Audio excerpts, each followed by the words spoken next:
بعد خوردن این حلوا گردویی میگی چرا اینقدر دیر باهاش آشنا شدم؟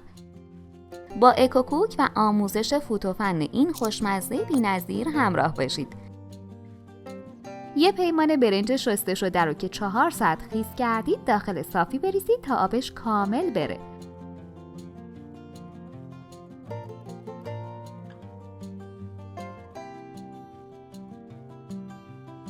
داخل میکسر بریزید و خوب میکس کنید.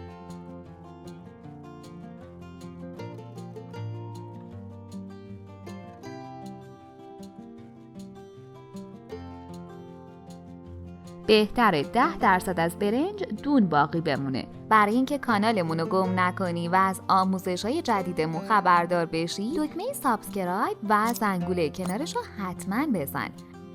داخل تابه یه پیمان گردوی نگینی شده که خیلی پودر نباشه، یه پیمان برنج آسیاب شده، نصف پیمان آرد برنج،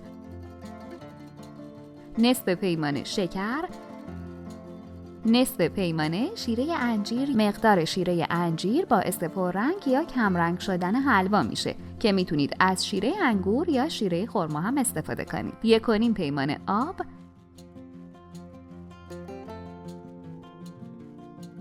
بریزید و هم بزنید.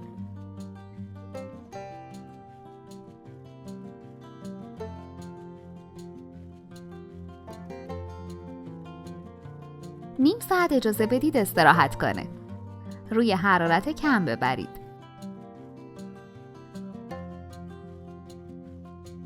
مدام هم بزنید.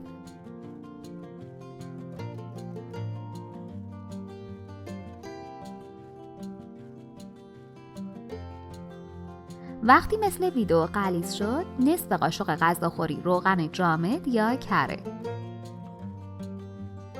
عزیزان، برامون خیلی جالبه که بنویسید از کدوم شهر یا کدوم کشور هستید و غذای معروف محل زندگیتون چیه.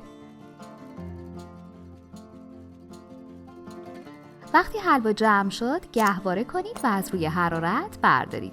اگه حلواتون شل شد، میتونید چند قاشق آرد برنج اضافه کنید و تفت بدید. فقط زیاد اضافه نکنید چون حلواتون سفت میشه.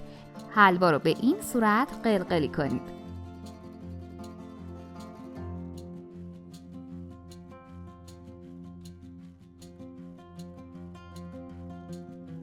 بعد داخل قالب بیسکویت یا شیرینی بذارید و قالب بزنید و یا داخل سینی پهن کنید و برش بزنید.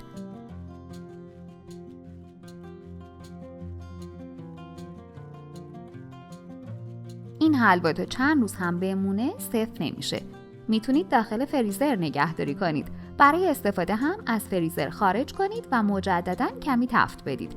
مثل روز اولش میشه. چه به عنوان نظری، چه به عنوان شیرینی یا دسر، همیشه پرطرفدار جذابه. نوش جان. اگه فکر میکنی ممکنه دوستت هم از این آموزش خوشش بیاد، پس حتما براش بفرست تا اون هم ببینه و استفاده کنه. و در آخر یادتون باشه که سابسکرایب شما عزیزان باعث میشه تا بتونیم ویدیوهای بهتر و با کیفیت تری تهیه کنیم.